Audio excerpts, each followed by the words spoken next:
I just saw something that you are absolutely going to want to see. We're saying people stay quiet. We are seeing organizations stay quiet. We are seeing those who are capitulating to clearly unconstitutional threats. And these are the things that we are witnessing each day in these last few months in our country. And it understandably creates a great sense of fear. Because, there were many things that we knew would happen. Many things. I'm not here, so I told you so.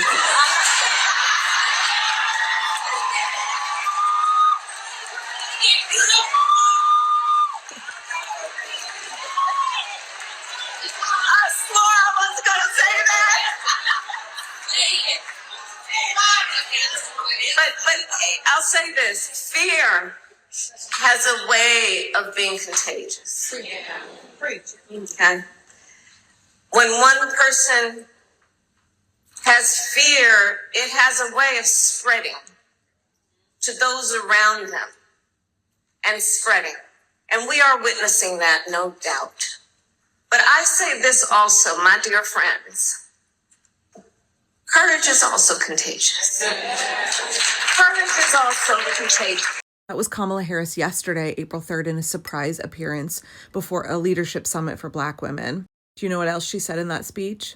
She said, I am not going anywhere. Last night, Kamala gave a speech in front of a leadership conference for Black women, and she said that fear is contagious, but hope is also contagious. And she also said in that 8-minute long speech, I am not going anywhere. And I posted a clip from that speech, and I was like, y'all need to watch this. And I was not thrilled with the responses from white women on that video. Maybe as a white woman, I should know by now what we're like. Let me give this comment as an example. I think this person blocked me after I called out her anti-Blackness. I'm frustrated with how quiet she's been, meaning Kamala. If there was ever a time we needed a leader from the left to step up, it's been the past 2 months, and she's been MIA. That feels like a betrayal. And I was like, girlfriend, the only person here who's been betrayed is Kamala Harris. She ran for president. She tried to be our leader, and we said no thanks. The American people betrayed her, rejected her. She spent all of her energy trying to warn us about what was to come. She was very explicit that she knew what we are living now was going to come to pass. And people said, no, we still don't want a Black woman. We will take that future instead of a Black woman president. And as I said to this person here, white women especially really want a Black woman to come save us. We want a mammy who will come and fix all our problems and rock us and soothe us and just take care of everything for us so that we don't have to do any labor ourselves. I have said before, this is my concern about Jasmine Crockett. As much as I love her and I try to, talk about the good things that she's doing, I don't want to make her into that kind of a figure. It is not up to Black women to put their bodies, their lives on the front line to save the rest of us. Kamala already tried to do that, and y'all rejected her. We could have had an economics major as our president instead of Donald Trump using ChatGPT to write tariffs that are destroying the global economy and are sending us into probably a Great Depression. But y'all said, no thanks, we don't want a Black woman for president. This also echoes the way y'all responded to Cory Booker doing his filibuster on the floor. We're screaming, we need leadership, we need people to step up. And when they do, you say not like that. I feel a sense of betrayal. This wasn't done right. This is not enough. You should have done it sooner. So I'm just going to discount what you're doing now. Kamala ground herself into the ground trying to save this democracy, and she needed time to rest and recover. And she actually doesn't have to be doing anything at all. And yet, as she said, she's still here. She's still fighting. Please stop trying to make Black women be our saviors, and please stop trying to be disappointed when they don't do what you expect and that you actually have to do something yourself. We must save us. It is up to us, the American people. Do we need leaders in this movement? Yes. But stop acting like because the American people chose not to elect Kamala Harris, that she must now be our sacrificial lamb, the face of the revolution. Stop acting like you are still needing her to save us. Stop expecting Black women to sacrifice themselves for your liberty. You step up. You do it. It's up to us. We, the American people, collectively bear the responsibility for what we are living now, and it is up to us to fix it. Two things, babe. Jasmine Crockett is a congresswoman, so I'm not sure how you voted for her for Senate. And also, don't call black women cis. You said that Kamala Harris handed this presidency to Trump, and you expect people not to push back against that? You expect people to not correct you on your bullshit? You can be a Democrat and have voted for Kamala Harris and still be absolutely steeped in anti-blackness, especially if you're a white woman from Texas. And I say that as somebody who spent most of my childhood in Texas. You can be a white woman and have voted for Jasmine Crockett and Kamala Harris and be a registered Democrat and still be absolutely overflowing with misogynoir. Please, please, please unpack this. This is why black folks are resting at home and why they don't feel safe coming out with us to defend democracy, because we have shown time and time again we are not safe. The fact that you are still today trying to blame Kamala Harris for what we are going through now instead of the American electorate, that speaks volumes, and not in a good way. Hi, Kamala Harris is a private citizen. She can't submit articles of impeachment against Trump. She's not an elected official because y'all declined to vote for her. Also, articles of impeachment would do fuck all. What a useless waste of energy. In a Congress controlled by MAGA GOP, articles of impeachment are going to go nowhere. It's a waste of time. You think Mike Johnson would start impeachment proceedings? You think that the House or the Senate could get the votes to impeach, much less convict? You're mad at Kamala Harris, a private citizen, for not introducing articles of impeachment that would go nowhere. She did the thing that would have been effective. She ran for president to stop this, and America declined to take that option, declined to vote for her. Also, go campaign with Bernie and AOC. Action over words. She ran for president. Y'all said no thanks and didn't hire her for the job. She's a private citizen. I can't with this. Stop blaming Kamala for not being the perfect candidate who did every single thing exactly as you wanted. I don't have any energy for folks on the left being like, she didn't have the exact position on all of my pet issues, so she deserved to lose, or it's her fault that she lost. Our choices were a literal fascist who would destroy our economy, kill millions of people around the world, or the most progressive senator the United States Congress has ever seen, an attorney with a degree in economics, or a grifting incompetent buffoon. And America, including lots of folks on the left, said no thank you to an entirely qualified candidate who would have likely been the most progressive president we have ever seen, with a very progressive VP. Purity politics suffocates liberty. Purity politics suffocates progress. We don't move the Overton window to the left by putting Donald Trump in the White House. This is nonsensical. She threw her all into a campaign to stop this, a campaign that she was only allowed to enter into at basically the 11th hour. Y'all are desperate to hate on a black woman, a qualified, competent black woman who would have been likely the most progressive president we have ever known. She didn't hand over the presidency to Trump. The American people did that. The tens of millions of people who stayed home, the leftist influencers who encouraged people not to vote at all or to vote for Jill Stein, the people who couldn't stand to see a black woman in the White House, the people who voted for hate, the hate for brown people, hate for queer people, over their own well-being, over their own livelihoods, over their own liberty. The people who said they didn't like Biden and so they would just vote for the other side, not bothering to do their due diligence as a voter, not taking their responsibility as a voter seriously. So they didn't bother to read Project 2025. They didn't bother to get educated about what Trump said he was going to do. They didn't want to listen to Kamala when she explained time after time after time what Project 2025 was, the ways that Trump and this regime would devastate the economy, attempt to dismantle democracy, attempt to install authoritarianism. Nobody listened to her. She was saying it non-stop. She's not speaking out of both sides of her mouth. What the fuck are you talking about? She said she is still here. She's still fighting. She said that courage is contagious and we must spread it. She has every right to say, I told you so, because she told us time after time after time. And nobody listened. And now we are getting what we as a nation voted for. We are experiencing the logical consequences of our collective action and inaction. Yes, Yes, many millions of us did not vote for this. We voted for Kamala. We knew what was coming. We listened to her. We read Project 2025. We did our jobs. You say that you as a white woman in Texas voted for Kamala,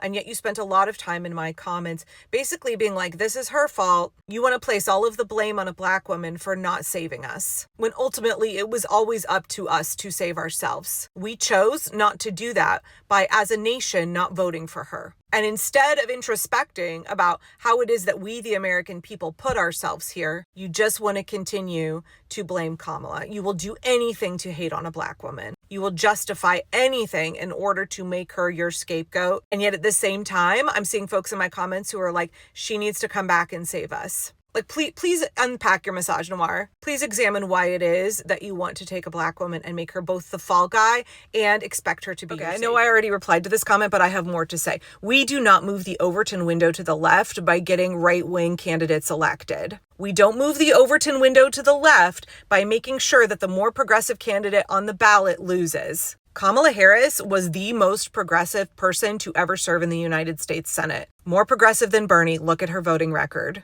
But y'all said she's not perfectly aligned on all of my pet issues, and I'm going to view this like a marriage where I have to pick the perfect partner instead of I'm hiring the best candidate for the job. And because of that, we ended up with a literal fascist in the White House who is now dismantling democracy. The Overton window has been swung to the right, not by the fact that Kamala allowed Liz Cheney to endorse her, even though they both were like, we don't agree on any issues of politics, but we both agree on this one thing. We don't want Donald Trump in the White House because he would destroy democracy. And y'all took that as like, oh, she's moving the Overton window to the right. She's swinging to the right. No. She didn't pander to the right. She tried to empathize with working class Americans because guess what? Even working class folks on the right are suffering for the same reasons that we are, because the billionaires are wrecking this country and are absolutely fucking us. They are squeezing us for everything they can. That suffering is real for both folks on the left and the right. It's just that the right wants to blame queer folks and brown folks and folks in poverty because they don't understand that their oppressors are the billionaires. Kamala trying to reach those folks was not her pandering to the right. But again, we do not move the Overton window to the left by making sure that an extreme right-wing fascist candidate who is going to implement Project 2025 sits in the White House instead of a progressive, highly qualified black woman. Purity politics has helped contribute to the downfall of democracy. Get your fucking heads in the game. There will never be a perfect political candidate who aligns with all of your values. I am an anti-capitalist. There will never be a candidate on the ballot in the United States that aligns with all of my values. I vote for harm reduction. I look at the bigger picture and say, in a system where I only have two viable options, which person is upholding my values and helping move society the way that I think will bring about earth care, people care, and fair share? The option was fucking clear as day for me. I don't know about you. But this nonsense down here that you're regurgitating from all those leftist influencers who